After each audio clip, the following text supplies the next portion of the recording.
Welcome everybody to the A Little Less Fear podcast. I'm your host for the show, Dr. Lino Martinez. Oh yeah.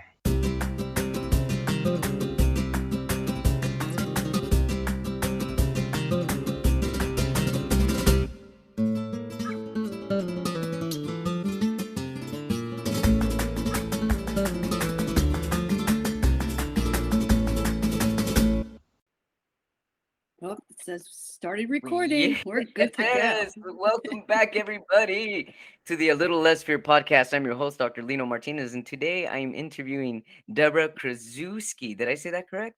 You are good. Yes. So guess what, everybody? I'm using a new layout today. This layout is through Google Chats. We had the last 45 minutes, actually an hour, Debby and I. We've never even met in person, but we're total teamwork here. High five from a distance, teamwork buddy here, trying to figure out how to get this done. This is actually the second time in over 90 episodes that I've had this issue. Only the second time, and it looks to be on the Zoom end. Zoom, fix your stuff, please.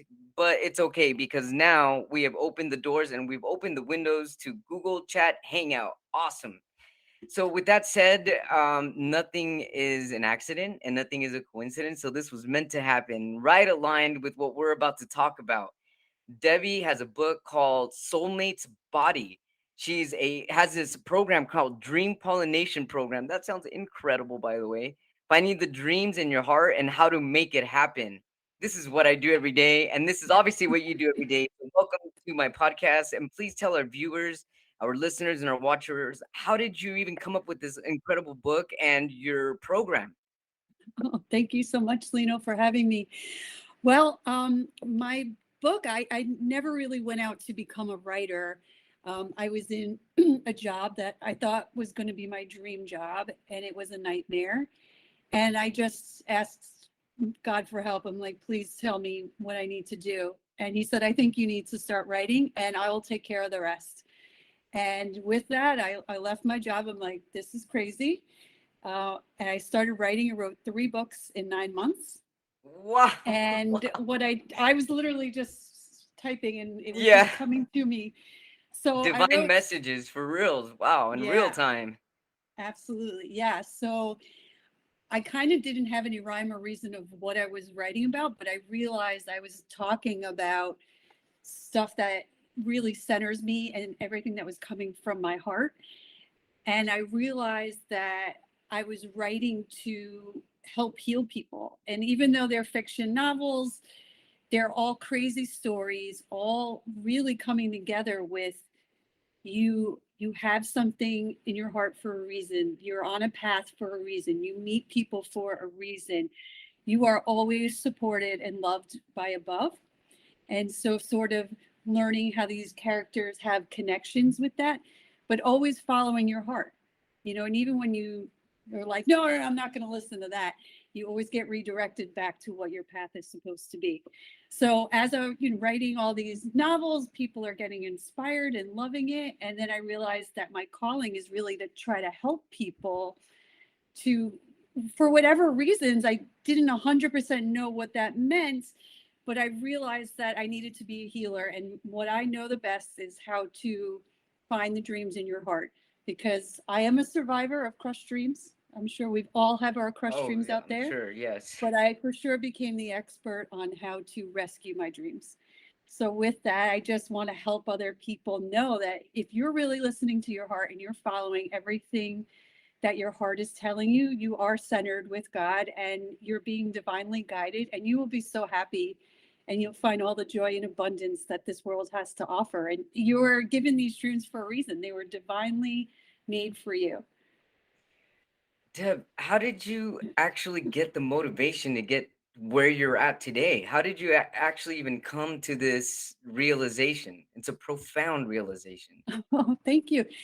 I think it's just a journey. And I always felt out of place. Like I have great friends, I have great family, and I fit in with them. But there's always, you meet people and you're like, I don't fit in. I don't fit in with this group. I don't fit in with this group. I don't fit in with this group. But I do fit in. And I realized I just wasn't comfortable with who I was. I wasn't comfortable because I wasn't listening to what was in my heart.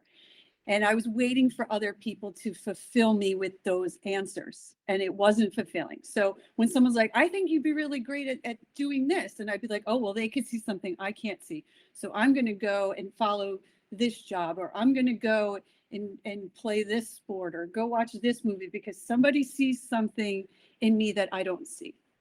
And with that, you learn right away, like, this isn't my truth. This isn't my truth. This isn't my truth. And I'm so grateful for everybody in my path, because once I found my truth and what was in my heart, then I started to belong in these groups and in these places. And I came to a point a few years ago where I really thought that I was dead. I'm like, I think I'm dead. I think it was the summer of 2019. I was like, I really think that I'm not alive. I'm just going through the motions. I feel numb. I'm so unhappy. And I didn't know how to deal with it. And I sat in that cloud of darkness, and it was hard. But Yeah, it I'm like, sounds I'm not really giving hard. up. Like, it wasn't, I didn't want to give up, but I felt that there was just a death inside of me. And I'm like, there's not. I'm here for a reason. I know that I'm here for a reason. Help me find it. And I, really fought with that fear and that anxiety. And all of a sudden I saw a light one day, and it belonged to me. And I knew that it was something that I had to explore. And the closer I just said, go to the light, and just leave all of that behind. We get so used to being stuck in those dark, ugly places because they're comfortable and they're Mm-hmm. easy to find, and they're always Right. ready for you, always. Right. So it's like, you know what? I'm going to try something different. I'm going to follow the light, and I'm going to say, every time that there's something negative or bad, it's a lesson. I'm here for a reason, and I believe in God, and I know He's going to get me out of it, because He wouldn't put me here if there wasn't something for me to gain value from. So when you learn how to gain value by every single thing that happens in your life, you just get closer and closer to that light and to that truth within yourself. So I feel like that time frame, I was getting hit with daggers, and I really felt like I had a samurai sword like everywhere I went. But I knew that it wasn't rock bottom. I knew that I could go deeper, and I'm like, I am not going that way. And so I just kept crawling myself closer and closer to the light until it really all made sense.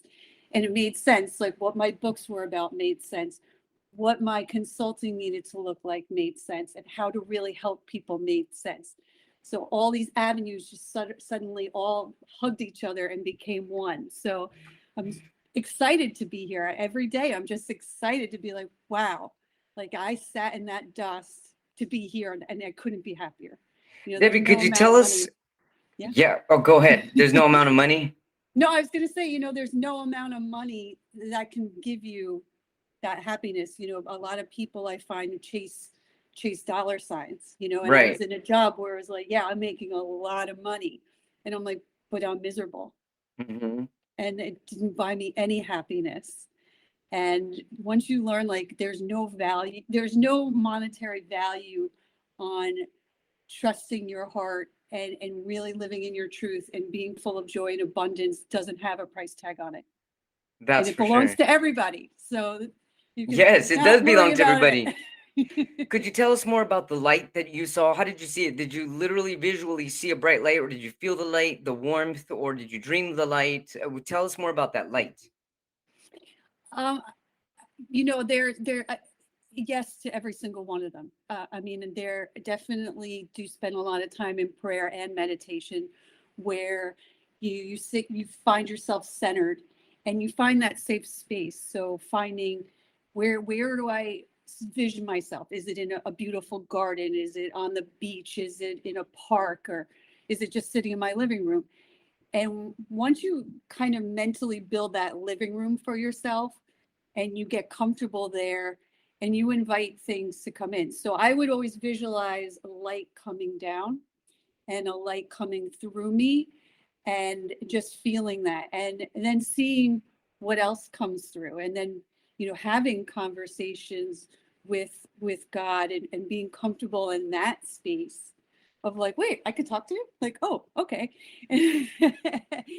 And finding that relationship, which in my space, it's kind of like an old fat Ted Lasso with the sunglasses and like a track suit and a whole wing of sarcasm. Because I'm like, well, that's how he touches my heart. So being, being able to be like, okay, like make it, you really get to see true value, and there's just no, once you see that, you have all the expectations that you have for yourself become real.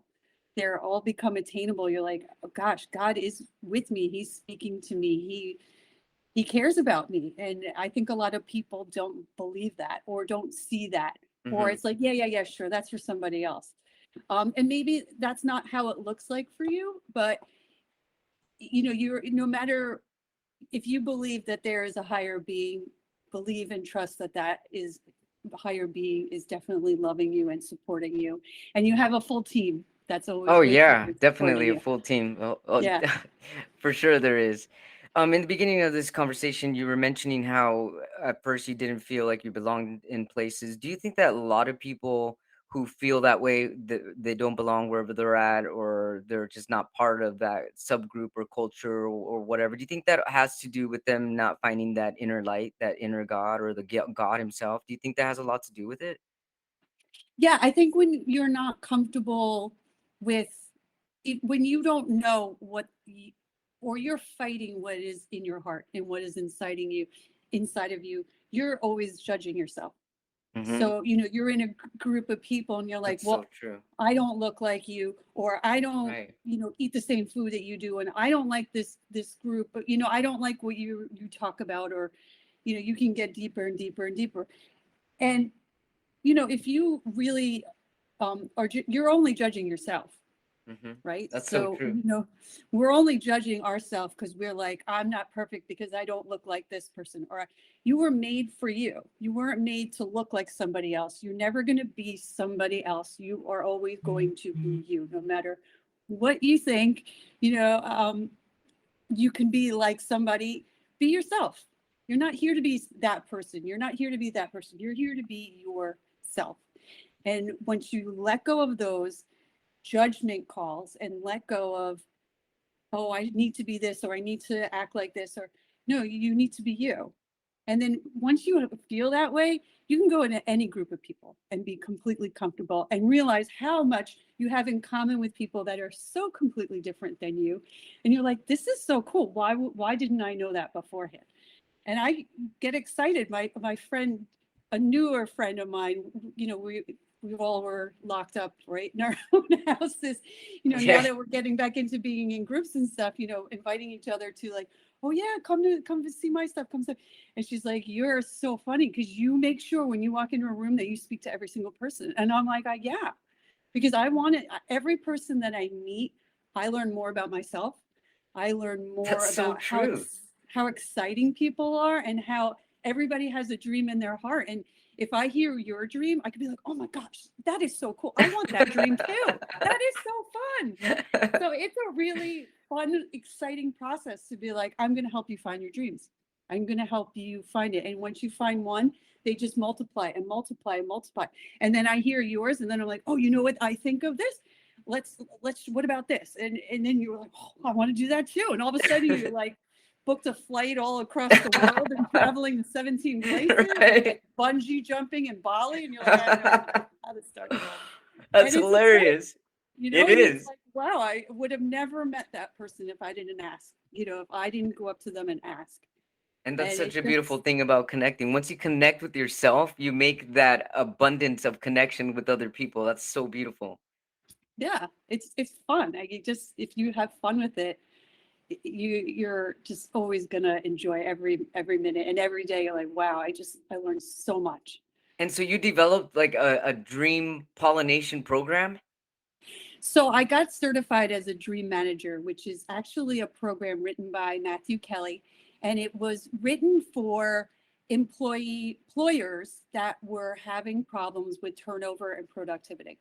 So the story is told about a janitorial company where it's like, how exciting can this job really be? and people were leaving, the jobs were not getting done to the highest level. And then there was one guy that just loved what he did. And it's like, okay, what is wrong with you? Why do you like to do this? Like, this is crazy. And he's like, you know what? This job pays my bills. It gives me time to provide for my family, and we can do things. And that makes me happy. I am fulfilled because I have happiness with what this gives me.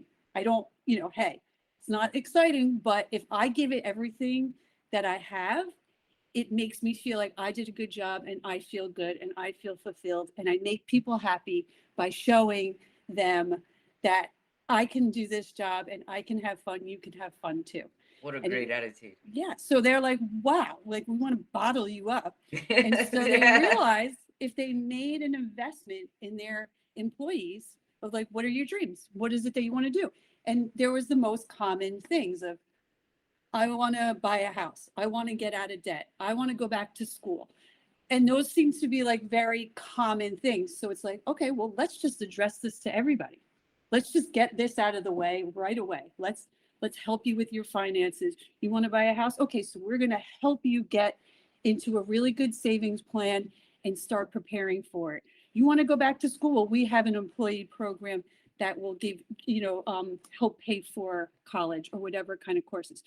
This job isn't for you? Okay, we're going to help you with a recruiter who's going to help you get your dream job.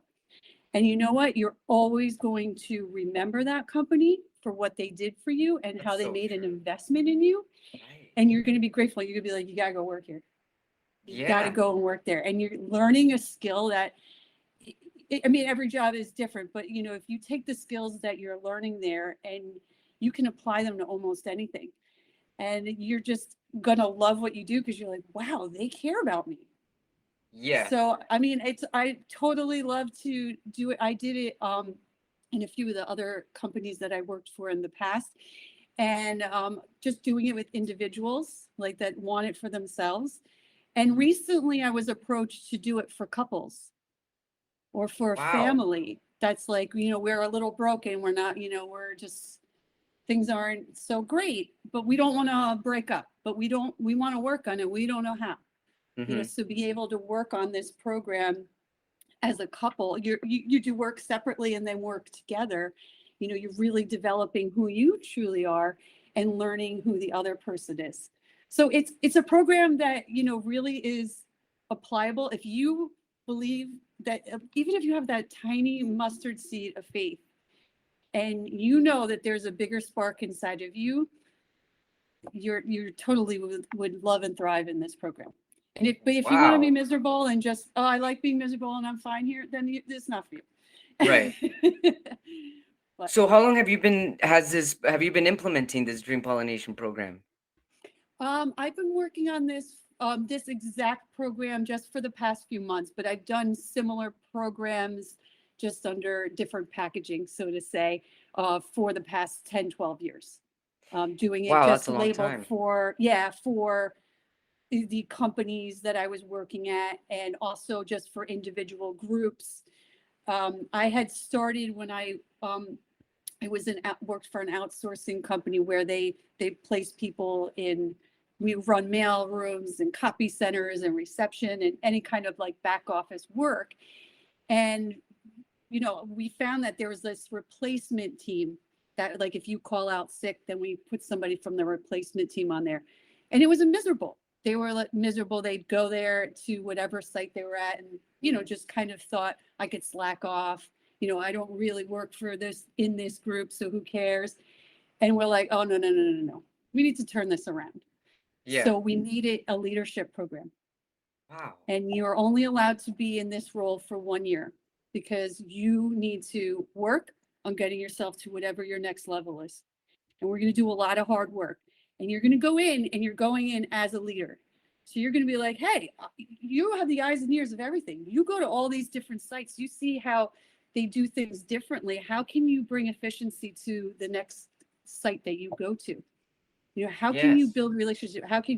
And in a year, 24 people were promoted. Wow, that's great.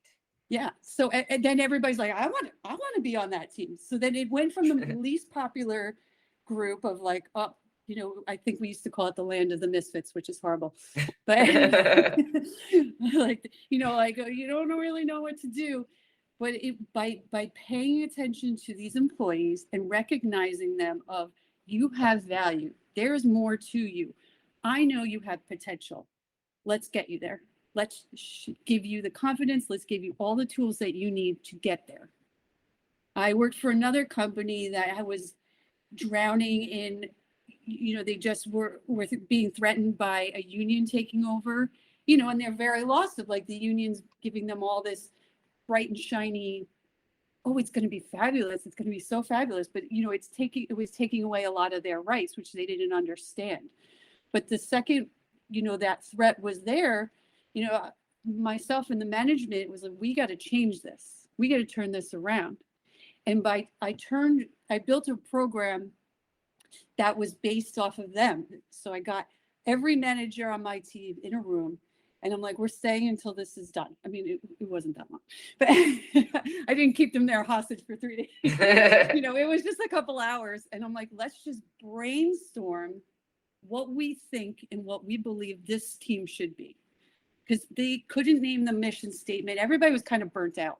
Oh. And we sat there and we built what the program should, what the team needed and what they had to have. And we blasted that plan. We made that our campaign of this is what we are. This is who we are. And we're all going to stand here and stand by it. And we're going to make sure that you feel it, that it's about you. And if you want to add to this list, here is a pen. We gave everybody a pen and their own poster and make it everything you want to be. And every day come by and be like, that is how I feel today. That is how I feel today. And I love to be here. Wow. And so, they're all this, it's just all customized for what the needs are of that group, just as I would do for an individual. I mean, if you're focused on one specific thing, I want to make sure that we're aiming to your specific thing and get you all the tools that you need to get to your goals. And so you mentioned you have 3 books, correct? Yes. And so I'm assuming that these 3 books led up to this program that you ultimately created, correct? Yes. And what was the first book about? And what's the name of the first book? The name of my first book is called Precious and Fragile Things. And it basically, I didn't realize so much that it was a reflection of my birth and things that happened to me when I was younger, that I would tell people and they'd be like, you're crazy, like, or you just had a bad dream. Where I do remember coming from my previous life. And I literally remember being born. And the voice of then and the voice in my head now is literally like a woman with a martini and a cigarette, like, real doing this? I don't want to do this again. And it was just figuring it out. So you had a past life memory. Mm-hmm. And you had this memory as a child, or did you have a glimpse memory? Oh, as a baby, you remember? Yeah. And how did you figure out that memory was you in your past life and not your mother or a past life friend or a past life aunt? How did you realize this was you? Well, when I was a toddler and I could speak, I would tell them details. Like, I remember this happened, and it found out it was my baptism. And they're like, oh, how did you don't know, somebody told you. And I'm like, no, you stood there, you were wearing this happened, we ate this, or I watched you eat this, and this is how she wore her hair, and these are the shoes that so-and-so was wearing. And they're like, oh, you must have seen a picture. I didn't see a picture. I didn't know of a picture. And then as I got older and older and older, I would still say, I'd be like, I definitely remember. And I remember specific things of being like, when I was born, I'd be like, oh, I really am tired. I want to do this. And it was like, well, you are. So you asked to be here. So the book is really not the exact story, but told in a story of that journey of not understanding why I'm here, still feeling the person from before, and then having connections with the afterlife, like having a connection with grandparents that she never met, and how they're guiding her and taking care of her. And just all these wild, crazy stories that keeps happening to her, and how like it just keeps coming full circle, and why people are in your life. And then the next book is a continuation of the story, where she does actually at some point pass away. And then it loops back to all those I don't understand from the first book, like what happened. You see the connections from generation to generation of how they're all connected, and how these certain things happen. That's incredible, Debbie. Thank you. I've read and I've watched countless videos on people confessing or talking about their past lives, but you're really legitimately the first person I meet that has told me that they remember their last life. I've heard people tell me that they've been in a past life meditation, or they've seen their past lives, or they've got feelings or glimpses, but you actually remember, like full on Yeah. remember. Do you think that's your last life, or do you think that was just one of your past lives? That's a good question. I seem to feel that it is my last life. And I have worked with some people that, without saying any of this, Mm. just meeting somebody who, has that clairvoyance of telling me the same story that I've had, so more than one person. I've had people come up to me too, that like be in a supermarket or something and be like, I don't know why, but I feel like I knew you in another life, or I can tell Oh this. yeah, Yeah, definitely. I've like had I those could, feelings. but like in depth of what I've felt before. So yeah, it's a lot, lots of things like that happen to me that is not always easy to explain. Mhm. But so I wrote those first two books are very much focused on that and related to that. I'm sorry I didn't turn off my my do not disturb. They the third book, Soul Meets Body, is more directly of intuition and following your heart, and how one mother's decision was, I have a vision and I see myself that I have to have a child, and I have to have a child, but I see myself that I have to get to this place to do it. Mhm. And she gets herself there, against all the odds that went on her to have this child. And you see how that whole relationship goes full circle, and how you know the child's destination of what's in his heart he learned from his mother, and they had that same drive, and just always trusting it even when the most ridiculous things were happening and it felt impossible. His trust got him through it, and he was fully fulfilled by following that dream. And so it is all about following your heart, and just told in a wild, crazy story, and not as many twists and turns as the first two, but plenty of twists and turns to keep you occupied. Sounds amazing. How would you describe intuition? When I think of intuition, I think of two things. I think that there's the human intuition of survival, and then there's also the intuition of my inner God, of God's the light, as we were talking before we recorded, the your inner light and everything. Oh no, wait, that was during the recording. Sorry. Would you say that all of this is intuition, or do you have a different meaning of what intuition is? So I recently had a story from a few months ago where I guess there can be that gray area, of what is my an instinct, and what is really God really telling me from my heart. Right, there you go. Instinct versus God. Yes. Right. So there was a situation where I was hiring somebody to just do some work for me, and my gut was like, no, this is not going to work out. This is not good. But instead, I was like, you know what, God, you're going to help me. I'm going to give this to you, and you're going to help me, and you're going to make it work. Well, guess what? It didn't work. And then I'm like, but God, I mean, you're supposed to help me. I mean, like, seriously. And he's like, okay, well, like, seriously, I told you, no, it wasn't going to work, and you didn't Right. listen to me. Wow, yes. The sarcasm, we're Yeah. right there. So, but yeah, and I'm like, you're right. I didn't listen to you from the beginning. Was like, my instinct was do it because I want to believe in this, and I want to help this situation and it fills a void, but it's not my truth. But I wanted to make it my truth. So that was my instinct and my reaction, instead of listening to my center, listening to my heart that said, this is not going to work out. This is not going to end well. And that's what happened. You know, the most challenging thing that I would think is the most difficult from your job or what you do is running into people that really have so many blocks and they're unable to feel God. They're unable to feel the light. They're unable to have direction.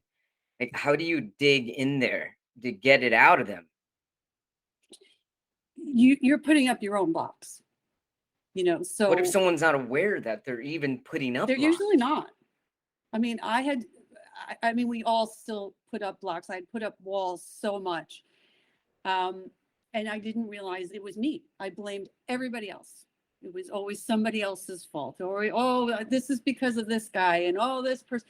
And you keep carrying this weight of, oh my gosh, this relationship, oh, this job, like keep adding bricks to this bag you have on you.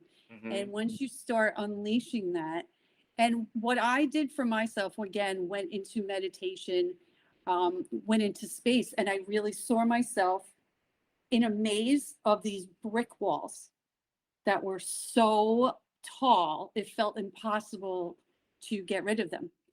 And I labeled all of them. It's like, enough with this job that sucks. Okay, we got it. Like, you learned a lot from it. Enough with this relationship. It's over. It's been over a long time. Enough, enough, enough, enough.